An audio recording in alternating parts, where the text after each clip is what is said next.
Welcome to This Explainer. Okay, we are diving right in today because we're exploring one of the absolute most breathtaking achievements in human history. I'm talking about the Ajanta Caves. This place, it is a literal masterclass in integrating deep spirituality with mind-blowing engineering and really advanced material science. So we're not just looking at some dusty archaeological site here. No, this is a towering pinnacle of the ancient Indian knowledge system. It's a place where a complete dharmic worldview was quite literally carved straight into the earth.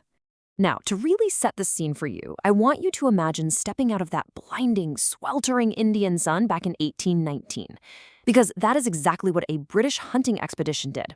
They were stumbling through this dense, wild forest, and suddenly, they rediscover this breathtaking crescent-shaped gorge, just tucked away right there along the curve of the Wagora River, completely hidden from the chaos of the outside world, were 30 ancient monolithic monuments.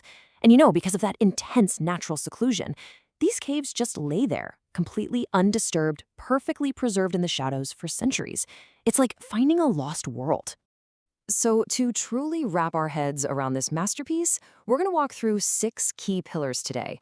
We'll look at the hidden horseshoe gorge, the 2 eras of creation, how they sculpted the living rock, the science behind those incredible murals, their role as centers of spiritual learning, and finally, preserving this global heritage. Okay, moving to section 2. 2 eras of creation, Satavahanas to Vakatakas. Let's quickly establish exactly who built these marvels and when, because Ajanta definitely wasn't built in just one single push. Take a look at this timeline, because it literally maps the evolution of Buddhist thought right onto the physical construction of the caves. Back in the early 2nd century BCE, under the Satavahana dynasty, we have the Hinayana phase. And during this time, the Buddha was depicted strictly through symbols, like the stupa or the Bodhi tree. But then, you fast forward a few centuries to the 5th century CE under the Vakataka dynasty, specifically Emperor Harisena, and bam, we enter the Mahayana phase. This is the golden age. The caves expand dramatically, and suddenly the Buddha is taking this magnificent human form in both the sculptures and the paintings. And then, of course, way down at the end, we hit that dramatic 1819 rediscovery.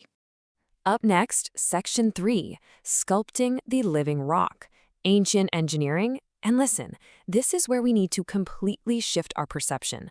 We need to stop thinking of these as just simple caves and start seeing them as highly engineered monolithic architecture. Think about it. This wasn't your standard construction site. They weren't hauling in bricks and mortar and building up. No, this was a purely sculptural approach to architecture. These ancient Indian engineers, they had to perfectly visualize the final product in their minds. The grand entrances, the intricate pillars, those sprawling halls, all before a single hammer even touched the basalt. I mean, talk about pressure. There was literally zero room for error. If you chip away the wrong piece of solid stone, well, you can't exactly glue it back on, right? So how did they do it? The secret is this brilliant reverse mapping technique. To pull off this architectural miracle, workers would actually tunnel into a section at the roof level first. Then, they systematically carved downwards and inwards. It's an ingenious top-down excavation method that meant they could carve out these immense multi-story facades and cavernous halls without ever needing to build scaffolding. They essentially just used the uncarved rock beneath their own feet as their platform. They detail the columns and statues as they work their way down to the floor. It's honestly just a stunning testament to the sheer spatial intelligence of these ancient Indian builders. All right, section 4, science of the murals, the canvas and chemistry. Let's pivot now from the raw, kind of brutal force of excavating solid rock over to the delicate, highly refined material science of the Indian knowledge system. Now, the artists at Ajanta didn't use wet frescoes like you'd see in later Western art. Instead, they painstakingly built up this beautifully smooth surface using a base of lime plaster right over the rough cave walls. And then they applied these naturally derived pigments.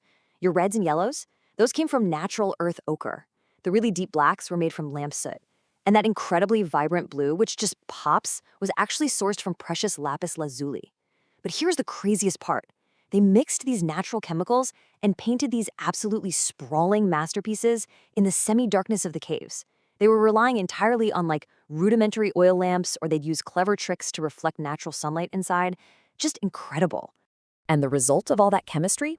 The Bhava Chitras. These are deeply, deeply emotion-filled paintings. Most of these murals depict the Jataka tales, so the countless animal and human rebirths of the Buddha before he reached ultimate enlightenment. We're talking princes, princesses, everyday people, plus this incredibly rich flora and fauna, all rendered with this jaw-dropping blend of realism and stylization. Honestly, these murals weren't just pretty pictures. They acted as philosophical illustrations. They created a visual soteriology, basically a way to literally teach salvation through art. Which brings us to Section 5, Centers of Spiritual Learning, the soul of Ajanta. Because you have to ask yourself, why go through all this immense effort? Well, because Ajanta wasn't just an ancient art gallery. It was a thriving university and a working monastery, all deeply rooted in Buddhist ethics. The architects actually purposefully designed two very distinct types of spaces here, perfectly balancing the spiritual needs of the monks. On one hand, you have the Chachya Grihas. These are your majestic congregational prayer halls, usually featuring a stupa, and they were designed specifically for communal worship and chanting. But then, on the other hand, you have the Viharas. These were the residence halls, packed with private resting cells where the monks could just retreat. It's a brilliant setup. It accommodated both the communal aspect of preaching and the absolute, undeniable necessity of isolated, deep meditation. Let's try to ground these historical facts in some actual human experience. Picture a Buddhist monk, a bhikshu. Now, their rule was to constantly travel and teach the Dharma. But for 4 months out of every year, the torrential Indian monsoons hit, making travel completely impossible. So, these caves served as Varshavas, essential rainy season shelters.